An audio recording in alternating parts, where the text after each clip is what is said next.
Well, good morning, folks. Pastor Rocky, hope you're doing great today.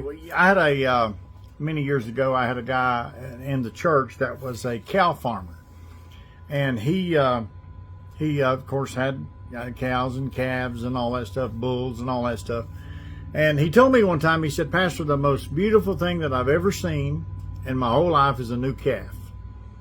After the mother has the calf and takes care of the calf and all that stuff, and the little calf gets up, starts his stuff, whatever.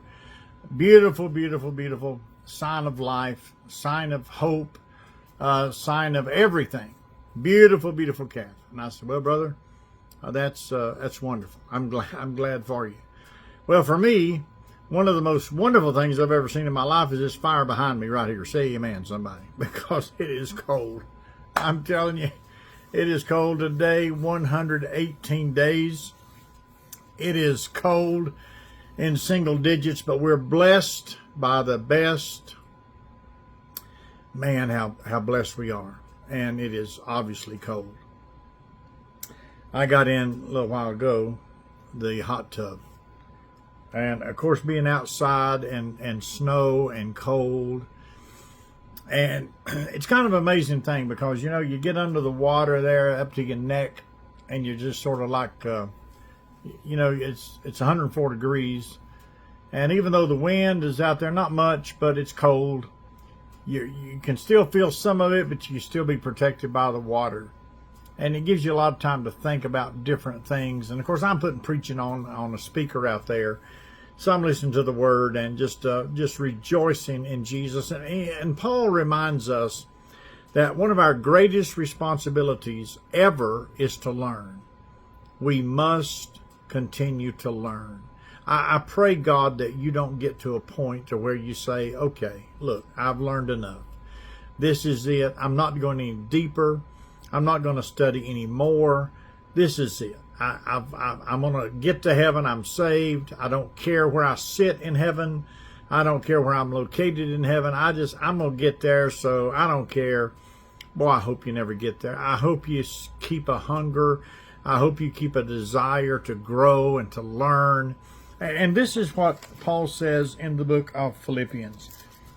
He says such a wonderful word. He said, and I pray to God for you, that your love may abound yet more and more in knowledge and in judgment. Now, this is the first chapter, the 9th verse. And what he says to these people is that I want you to continue to grow. I want you to continue to abound, to let that growth be displayed. And then, of course, to ask yourself the question. So when I talk to folks about this, the first question is, are you saved? Well, yeah, of course, that's a pretty easy question. Then the second question, are you growing? Are you growing as a Christian? And then the third question is, do you know how to lead somebody to Christ? Can you take the Bible and take them verse by verse, chapter by chapter, and show them why salvation is necessary? Oh, it's big stuff. So when Paul says this, in the 9th verse of the first chapter of Philippians, he says this, and this I ask or pray of God, that your love may abound, be brought to reality, yet more and more in the knowledge and in the judgment, in the knowledge and in all judgment. It's amazing for us to think about that these experiences that we have. Now, we here, of course, are in the middle of this situation, 118 days today. And it's not going anywhere. I mean, it's just not going anywhere. We're going to be right here. And the things that we face, they're going to be here. So the decisions that we make, listen now, won't alter the situations we face. Because making that decision doesn't change the face of the situation that we're looking at. It just helps us get through it. Person's house is gone. We can pray all day for them. The house has got to be built back. That's just all there is to it. The road's gone.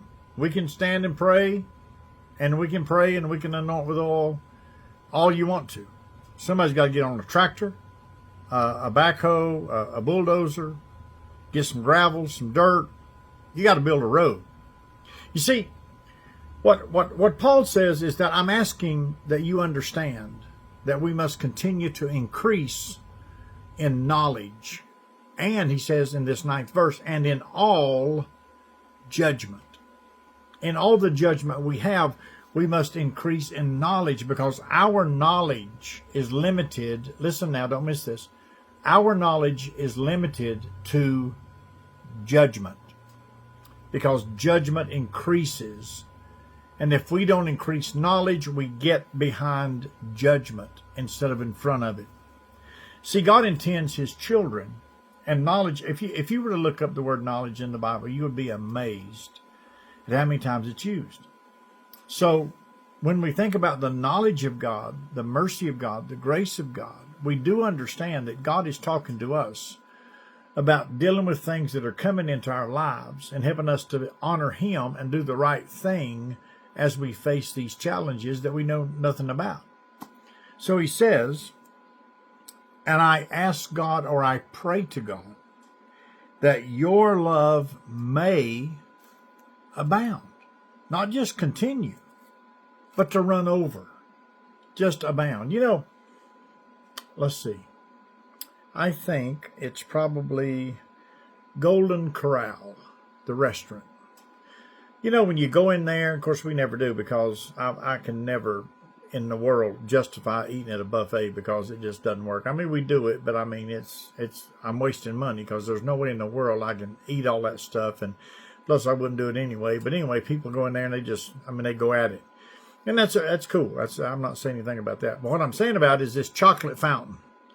This chocolate fountain that runs from the top to the next, to the next, to the next, to the next. And people are sticking pineapple in there, and they're sticking apples in there, they're sticking strawberries in there, and they're doing this, and they're getting it covered with chocolate.